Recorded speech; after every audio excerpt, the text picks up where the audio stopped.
Subscribe MP Study YouTube channel and press the bell icon for latest updates. Hello student, welcome to my YouTube channel MP Study, a study group for mathematics, physics and English.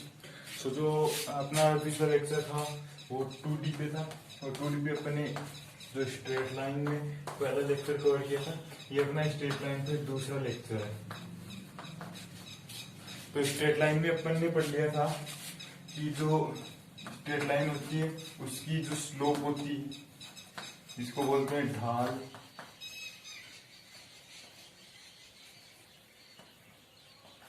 या प्रवणता बोलते हैं इसको, ये कैसे निकालते हैं ये पढ़ लिया था। इसके साथ ही अपन ने पढ़ लिया था कि जो स्ट्रेट लाइन होती है, जो सरल रेखा होती है, उसका मतलब एक तरह से सभी समीकरण, सभी इक्वेशन पढ़ लिए थे। यानी एक तो ढाल रूप में, स्लोप फॉर्म में जो स्ट्रेट लाइन का इक्वेशन, इसके साथ जो 2 पॉइंट्स के रूप में, इसके साथ जो इंटरसेप्ट में, जो निर्देशांक रूप में, इस रूप में सरल रेखा ये चीजें पढ़ ली थी। फिर अपन ने पढ़ लिया था कि दो स्ट्रेट लाइन में एंगल, तो angle between two straight line ये पढ़ लिया था। तो आज अपन angle between two straight line के वेरियस टाइप ऑफ क्वेश्चन पढ़ेंगे, किस प्रकार से आपके पास क्वेश्चन आ सकते हैं और आपको किस प्रकार से उनको हैंडल करना है। तो स्ट्रेट लाइन का सेकंड लेक्चर, यदि आपने लास्ट लेक्चर अभी तक नहीं देखा है तो आई बटन में या फिर डिस्क्रिप्शन में लिंक है, फिर चैनल पे जाके आप देख लीजिए। तो चलिए अब देखो किस प्रकार से आपके क्वेश्चन बन सकते हैं जेई में, डिफेंस की सभी एग्जाम्स में किस प्रकार से बन सकते हैं। तो सबसे पहले तो एक जैसा क्वेश्चन ये बनता है कि मान लो आपको स्ट्रेट लाइन दे दी कि नंबर 1 देखिए 2x प्लस 5y प्लस 3 बराबर 0 तथा 5x minus 4y plus 7 equals to 0 के मध्य कोण बताना है आपको। तो ऐसा क्वेश्चन आ सकता है, ठीक है। तो इसके लिए आपको क्या करना होता है, आपको आप होता है कि टेन थीटा होता है ना, टेन थीटा का फॉर्मूला होता है m1 माइनस m2 बटे 1 प्लस m1 m2। तो मान ली मैंने ये रेखा है 1, ये रेखा है 2, तो लाइन 1 और लाइन 2 की आपको क्या निकालनी है, सबसे पहले स्लोप निकालनी है, ढाल निकालनी है। तो इसको y के इक्वल में रखेंगे तो m कैसे निकालते हैं, y equal to mx plus c के फॉर्म में लिखते हैं, तो ये m निकल जाएगी। तो y के इक्वल रखेंगे तो y equals to minus 2/5x minus 3/5। ये तो होगी लाइन फर्स्ट, एंड लाइन 2 क्या होगी, y equals to 5/4x plus 7/4, ये होगी लाइन 2। तो m1 तो हो गई माइनस 2/5 एंड m2 हो गई 5/4। तो m1 एंड m2 की वैल्यू आप इसमें पुटअप कर दीजिए। फिर टेन थीटा इक्वल्स टू जो भी है, जैसे टेन थीटा इक्वल्स टू आ गया के, कोई भी कांस्टेंट, तो theta equals to tan inverse के। तो ये इन दोनों के बीच में क्या है, एंगल है। तो इसकी वैल्यू आपको उसमें रखनी है जो आप आराम से रख सकते हो, ठीक है। इसके बाद में इसमें एक अच्छा क्वेश्चन निकल के ये भी आता है कि सबसे पहले तो आपको ये पता होना चाहिए कि दो सरल रेखाएं समांतर हैं तब उनके बीच में कितना एंगल होगा, तब क्योंकि समांतर हैं तब उनकी ढाल क्या होगी, सेम होगी, उनकी स्लोप सेम होगी। तब आपको दिख भी रहा उनके बीच में थीटा क्या है, 0 डिग्री है, ठीक है। यदि दो सरल रेखाएं लंबवत है तब क्या होगा, तो दो सरल रेखाएं लंबवत हैं तो उनके बीच में एंगल कितना होगा, 90 degree, theta equals to 90 degree. अब ये तो पता चल गया, लेकिन इनकी जो ढाल होती है, एक तो है m1 और एक m2, इन दोनों में क्या संबंध है। तो यदि दो सरल रेखाएं समांतर हैं तब तो उनकी जो ढाल है स्लोप वो सेम होगी, और यदि दो सरल रेखाएं लंबवत है तो लंबवत है तो उनकी जो ढाल है, उनकी जो स्लोप है, वो स्लोप में ये होगा। यदि एक की m1 और दूसरे की m2 है तो m1 m2 बराबर -1 होता है। यानी एक की यदि जो ढाल है वो 3 है, दूसरे की -1/3 होगी, यानी इन दोनों का गुणा क्या होगा, -1 आएगा। तो इस प्रकार से होता है। तो आपको बहुत से क्वेश्चन ऐसे दे दिए जाते हैं कि एक ऐसी सरल रेखा का समीकरण ज्ञात कीजिए जो इसके लंबवत है। तो अभी देखिए एक अपन देखते हैं।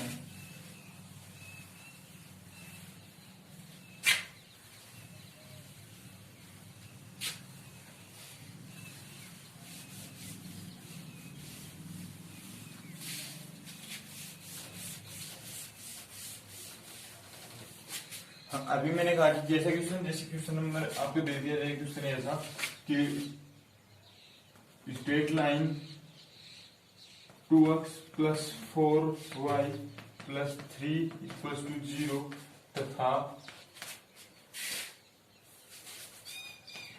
के समांतर तथा बिंदु या पॉइंट 2,4 से जाने वाली, मैं आपको एक ऐसी स्ट्रेट लाइन का इक्वेशन बताना है जो इसके क्या हो, समांतर हो, और इसके क्या हो, इससे जाती हो। तो आपको पता है कि एक बिंदु से जाने वाली रेखा का समीकरण क्या होता है, y - y1 m × x - x1, जो अपने लास्ट लेक्चर में पढ़ा था। y - y1 बराबर m × x - x1। तो x1 y1 की तो पता आपको, x1 क्या है 2, y1 क्या है 4, m की वैल्यू आपको निकालनी है। तो m इससे निकाले क्योंकि इससे समांतर होनी चाहिए। तो मैंने बताया था कि दो सरल रेखाएं यदि समांतर है तो उनकी ढाल, यदि इसकी m है तो इसकी भी m ही होगी। तो दोनों की जो ढाल है वो क्या होगी, समान होगी।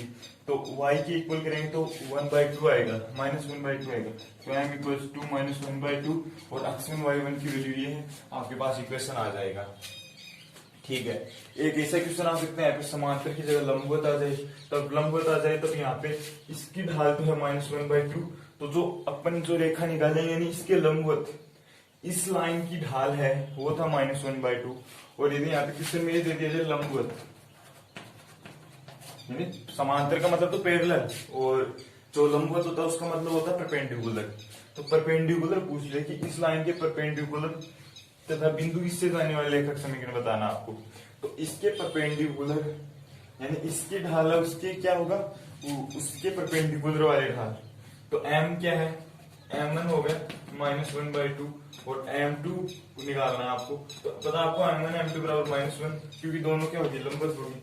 तो m1 -1/2 है तो m2 निकल जाएगा क्या, -2 आ जाएगा, क्योंकि -1/2 इंटू m2 बराबर -1, m2 = 2। तो अब क्या हो जाएगा, अब आपको जो m जो लिखना है वो क्या लिखना है, यहाँ पे 2 लिखना है।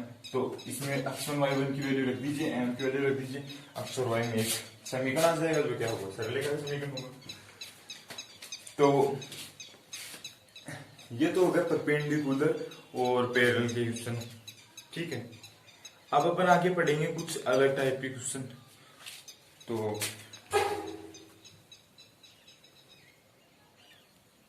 आगे क्या है कि बिंदु 1 2 से एक क्वेश्चन है, देखना कि पॉइंट 1 2 से जाने वाली जो स्ट्रेट लाइन का आपको इक्वेशन ज्ञात करना है। जो सरल रेखा है 2x + 3y = 10 के साथ 45 डिग्री का एंगल बनाती है। ऐसे क्वेश्चन आपके जे में पूछे जाते हैं, एयरफोर्स नेवी में कम पूछे जाते हैं। तो आपको क्या बताना है कि ऐसी सरल रेखा का समीकरण मान लीजिए इससे 45 डिग्री के कोण बनाने वाली और इस बिंदु से जाने वाली रेखा का समीकरण। तो इसमें आपको करना क्या है, वही फॉर्मूला लगाना है tan थीटा वाला। tan theta = m1 - m2/1 + m1 m2। अब tan थीटा क्या होता है, 45 डिग्री कि इसके 45 डिग्री, यहाँ पे लंबवत समांतर की बात नहीं करेंगे अपन, 45 डिग्री यानी 45 डिग्री एंगल पे तथा इस पॉइंट से निकलने वाली रेखा का समीकरण।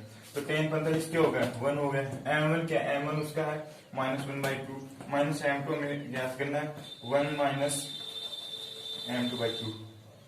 तो 2 से 2 कट गया, इसको आपको सोल्व करना है। m2 की वैल्यू आ जाएगी, वो क्या आएगी 2 माइनस m2 बराबर -1 माइनस 2m2, और यहाँ पे आ गया माइनस m2, यहाँ पे आ गया 3, तो m2 प्लस 2 -3। m2 की वैल्यू अगर -3 आती है तो यहाँ पे -3 लिखेंगे, x1 y1 है ही, और फिर आपके पास जो स्ट्रेट लाइन है उसका इक्वेशन आ जाएगा। तो एकदम इजी सी भी बात हो जाती है इसमें। तो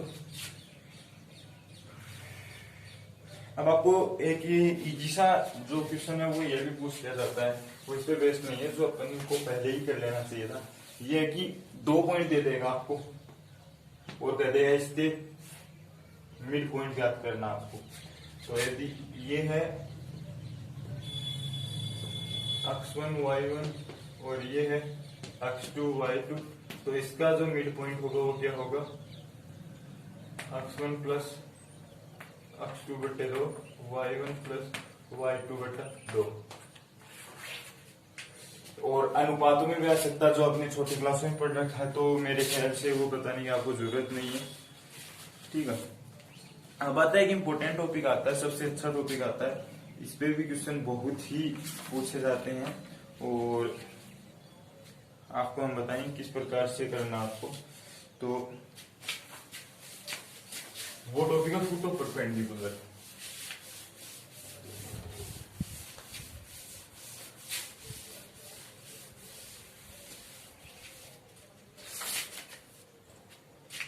अब एक कहते हैं कि फुट ऑफ परपेंडिकुलर, वो भी बता देता हूँ आपको।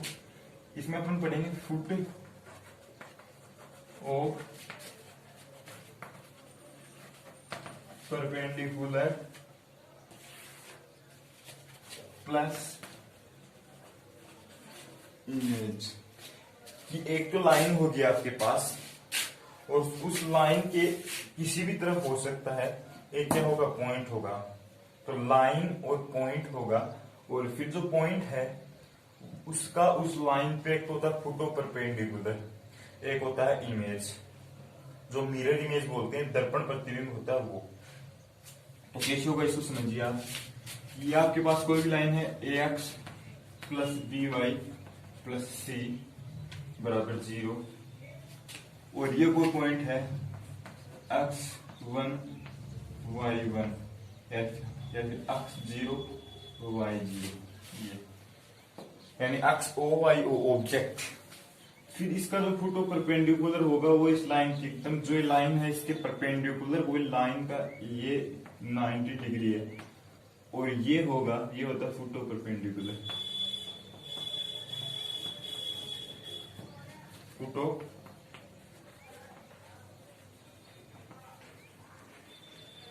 ठीक है, ये होगा फुट ऑफ परपेंडिकुलर, समझ गए आप। और इसको मैं डिनोट कर दिया मैंने XP YP से, और इस ये जो जितनी लेंथ है अपन इतनी ही लेंथ इसको इस साइड बढ़ा दें, वही एंगल 90 डिग्री पे, तो ये बनता है XI YI इमेज, एक तरह से मिरर इमेज बनता है, वही चीज है इसमें। ठीक है, तो अपन एक क्वेश्चन लेंगे, क्वेश्चन के हिसाब से समझेंगे। तो मैं इसी में क्वेश्चन ले लेता हूं, कैसे याद करेंगे वो बताना आपको। तो 2x plus x minus Y plus 4 बराबर 0, ये कोई लाइन है और पॉइंट है आपका 2,4। तो ये बताना आपको 2,4, आपके पास क्वेश्चन ये दिया हुआ होगा कि इस लाइन मतलब इस बिंदु 2,4 का जो line x minus Y plus 4 के सापेक्ष फुट ऑफ परपेंडिकुलर इमेज बतानी है। तो इसका एक डायरेक्ट फॉर्मूला भी होता है, डायरेक्ट फॉर्मूला अपन अभी नहीं करेंगे, पहले अपन इसको समझेंगे किस प्रकार से करना आपको। तो इसमें क्या है कि आपको लाइन दे दी ये, अब ये लाइन और ये लाइन आपको पता है परपेंडिकुलर है, जो अभी तक अपन यहाँ तक की बात करेंगे। तो ये लाइन और ये लाइन है, ये दोनों लाइन क्या है परपेंडिकुलर है। तो यदि इसकी स्लोप में m1 मान रहा हूं, इसकी स्लोप में m1 और तो इसकी स्लोप m2 मान रहा हूं, तो m1 m2 क्या होगा, m1 m2 बराबर -1। अब ये m1 है, ये तो मैं निकाल सकता हूँ, ये तो क्या है, तो इसको मैं y equal to mx plus c, y equal to mx plus c के फॉर्म में लिखूंगा। तो y equal to x plus 4, तो m1 तो आ गए मेरे पास 1, तो m1 यदि 1 में इसमें रखूं तो 1 इंटू m2 आ गई -1, तो मेरे पास m1 और m2 आ गई। ठीक है, अब देखना ध्यान से सुनना। तो इसकी डायरेक्ट मेरे पास क्या आ गई, m2 आ गई, तो मैं ये लाइन निकाल सकता हूं। क्यों? क्योंकि आपके पास m2 है, यानी कोई भी रेखा उसकी स्लोप है,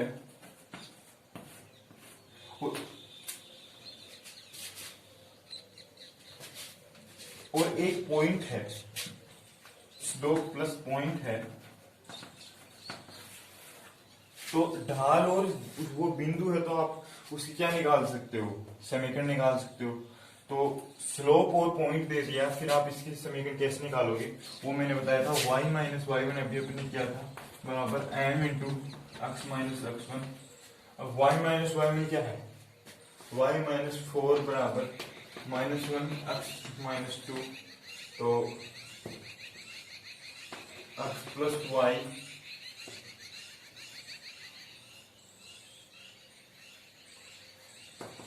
शायद यही आएगा, तो माइनस एक्स इधर आ जाएगा, -4 है, ये +2 हो जाएगा, इधर आएगा -6 बनेगा। तो ये लाइन है, इसका इक्वेशन ये है, और ये लाइन है, इसका इक्वेशन ये है। अब यदि मैं इन दोनों का इंटरसेक्शन पॉइंट यानी प्रतिच्छेद बिंदु निकालूं, तो क्या आपका आंसर आ जाएगा।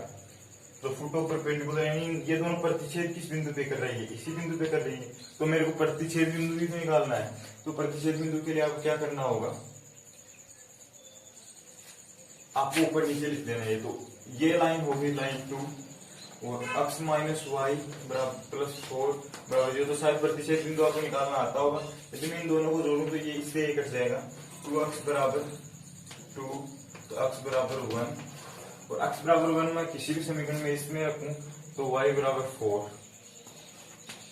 y बराबर 5, तो इसका जो ये आता है 1 और 5। अब आता है इमेज की बात, तो इमेज किस निकालोगे आप। तो अभी मैंने बताया था कि जो मिरर इमेज होती है वो क्या होता है, यहाँ पे कोई मिरर रखा हुआ होता है, यहाँ पे कोई ऑब्जेक्ट रहता है, बिंब रहता है, जितनी दूरी ये है उतनी ही दूरी ये होती है परपेंडिकुलर। तो एक स्ट्रेट लाइन बन गई है, तो ये एक स्ट्रेट लाइन बन गई, और ये पॉइंट पता है, ये पॉइंट पता है, तो तीसरा पॉइंट आप निकाल सकते हो। वो कैसे, मैंने बताया था आपको कि यदि ये पॉइंट है x1 y1 और ये है x2 y2, तो ये कैसे निकलता है, ये क्या पॉइंट हो जाता है x1 प्लस x2 बटा 2, y1 प्लस y2 बटा 2। तो xi ये निकालना है हमें, तो 2 प्लस xi बटा 2 बराबर 2 प्लस xi बटा 2, ये पॉइंट वो क्या है 1, तो xi equals to 0, I think 0 आएगा, कि 2 xi, और 2 प्लस yi बटा 2 यानी 4 प्लस yi बटा 2, 4 प्लस yi बटा 2 बराबर ये yp जो क्या है 5 है, मिड पॉइंट, तो yi इक्वल्स टू क्या आएगा 6 आएगा। तो ये आ गई इसकी इमेज जो है 0, 6। अब आप एक बार फिर से इसका रिव्यू कीजिए, क्या करना आपको एक पॉइंट दिया होगा, उसका टेगा इस लाइन के सापेक्ष आपको क्या निकालना है, मिरर इमेज निकालनी है, फुट ऑफ परपेंडिकुलर निकालना है। तो ऑप्शन में तो आप आराम से देख के कर भी दोगे, कोई दिक्कत नहीं होगी, लेकिन आप जो इसका तरीका वो बता रहा हूँ आपको। तो जो लाइन दी हुई उसकी स्लोप आपको पता है, वो निकाल लोगे आप, और ये उसकी परपेंडिकुलर होती है, क्योंकि यहाँ पे क्या है लंबवत है। तो इस रेखा की लाइन आप निकाल सकते हो कैसे, क्योंकि पहले तो इस रेखा का स्लोप निकालना, जो इसके परपेंडिकुलर आएगा, तो m1 m2 बराबर -1 करके स्लोप निकल गया, आराम से निकल जाती है। तो ये तो बहुत बड़ा क्या मैंने आपको समझाने के लिए। फिर जो ये लाइन निकल जाती है और ये लाइन है ही, तो इन दोनों का इंटरसेक्शन पॉइंट आपको निकालना आता है। ये लाइन निकल गई और ये लाइन निकल गई, तो इन दोनों का इंटरसेक्शन पॉइंट जो प्रतिच्छेद बिंदु होता है वो आपको निकालना आता है। अगर नहीं आता तो हम ये देख लीजिए, इस हिसाब से करते हैं और मैं आगे एक क्वेश्चन और बता देता हूँ, उस हिसाब से फिर ये पॉइंट निकल जाता है। ये होता है फुटो परपेंडिकुलर, और फुटो परपेंडिकुलर जैसे निकलेगा तो ये इसका और इसका यानी इमेज का और जो ऑब्जेक्ट है इन दोनों का मिड पॉइंट होता है। तो मिड पॉइंट है तो अक्साई प्लस अक्स ओ यानी जो ऑब्जेक्ट बट्टा 2 बराबर ये आएगा अक्साई, तो वो अपने निकाल रखा है 1, तो वो हमने इक्वल किया था, ये आ जाएगा। ठीक है, तो इस हिसाब से होता है। फिर जो इंटरसेक्शन निकालने का जो तरीका है वो बताता हूँ मैं अभी आपको।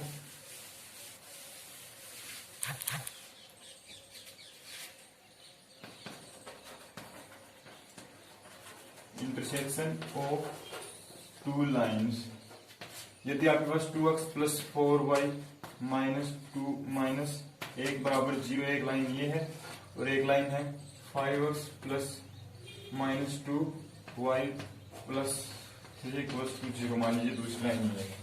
तब आपको इन दोनों का यदि इंटरसेक्शन निकालना है तब एकदम इजी मेथड ही होता है कि आपको जो मतलब गुणांक के रूप में दिखे ना, आप 2 और 5 गुणांक के रूप में नहीं है ना कोएफिशिएंट फॉर्म में, और 2 और 4 आपको दिख रहा है, तब आपको इन दोनों का गुणांक जो कोएफिशिएंट है y का आपको दिख रहा है कि y वाला ठीक लग रहा है आपको, तो y को मतलब आपको गुणांक को सेम सा करना है। तो सेम करने के लिए आपको करना होगा, ये 4 है, इसको 2 को 4 बनाने के लिए आप पूरे समीकरण को किससे गुणा कर दोगे, 2 से मल्टीप्लाई कर दोगे। तो यदि मैं 5 को 2 से करूं तो 10, यदि मैं 2 को 2 से करूं तो 4 और 3 को 2 से करूं तो 6। क्या समीकरण में कोई प्रभाव पड़ा? क्योंकि यदि मैं 2 से वापस भाग दे देता हूँ पूरे समीकरण को तो पहले वाला समीकरण बन जाएगा, तो समीकरण तो सेम ही है। अब इसको आपको क्या करना है, यदि आप जोड़ दोगे इसे, तो जैसे ही जोड़ोगे तो ये कट जाएगा, 12x equals to -5, x equals to -5/12। और जो x की वैल्यू आप किसी भी इक्वेशन में रखोगे तो आपकी y की वैल्यू आ जाएगी, वो इसका क्या होता है, इंटरसेक्शन पॉइंट होता है। इंटरसेक्शन पॉइंट मतलब वह पॉइंट जो दोनों लाइन को क्या कर रहा है, सेटिस्फाई कर रहा है, तो कर भी रहा है। तो इस प्रकार से इमेज और ये चीजें हो गई हैं। अब एक इजी सा टॉपिक आता है कि किसी जो पॉइंट है, कोई भी बिंदु है, उसकी किसी लाइन से शॉर्टेस्ट डिस्टेंस यानी न्यूनतम दूरी, जो क्या कहलाती है, उसकी लंबवत दूरी। मैंने क्या कहा, कोई भी लाइन है उसकी किसी पॉइंट से क्या है, न्यूनतम दूरी यानी शॉर्टेस्ट डिस्टेंस, ये क्या होता है आपका लंबवत दूरी। तो वो निकालने के लिए क्या होता है, एक लाइन मान लीजिए मैंने ax plus by plus c बराबर 0 ले ली, और ये है मान लीजिए कोई पॉइंट x1 y1। तो ये कैसे निकालते हैं आप, ये जो लाइन है और इसकी जो शॉर्टेस्ट डिस्टेंस होती है उसका एक फॉर्मूला होता है, जहाँ पे x और y है ना इस इक्वेशन में, वहां पे आपको क्या कर देना है, d परपेंडिकुलर लिख रहा हूं, d लंबवत ax1 plus by1 plus c बट्टा a² प्लस b² का रूट। यानी यहाँ पे 2,4 है और यहाँ पे 2x प्लस 4y प्लस 7 बराबर 0 है, तो x और y है ना उसकी जगह आपको 2, 4 ये x और y में रख देना है। एक कांस्टेंट वैल्यू नहीं, ये कांस्टेंट है तो d परपेंडिकुलर आ जाएगा। उसका मोड भी ले रहा हूँ क्योंकि ये नेगेटिव भी हो सकता है और दूरी हमेशा पॉजिटिव होती है। फिर आता है दो समांतर रेखाओं के बीच की दूरी। अगला टॉपिक आता है दो समांतर रेखाओं के बीच की दूरी। तो आपको ये तो पता है समांतर रेखा तो ढाल तो क्या होगी, सेम होगी।